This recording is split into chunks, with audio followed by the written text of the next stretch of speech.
Yeah, but you said something earlier too, Dean. As comedians, we got to let everybody express their thing. There's clean comedy, there's physical comedy, there's pratfall comedy, social, there's satire. There's all kinds of different kinds. But I do want to say one thing about racism.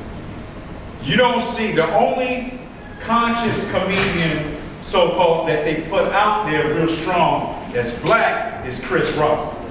Okay, DL gets a little bit of play, but Chris Rock is really pushed, has the smartest black comedian on the planet. Now, in white comedy, you got a whole lot of them. You got Jon Stewart, Bill Maher, you got, what's the guy's name, Dennis Miller. You got Steve Colbert. You got all these white comics who can show their intelligence and consciousness continuously and consistently. And the only one we have is Chris Rock or Paul Mooney. Y'all don't know what he goes through.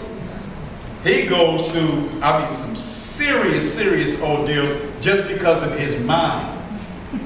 Okay, not his money, his mind, his consciousness. So consciousness in the wrong color can keep you out.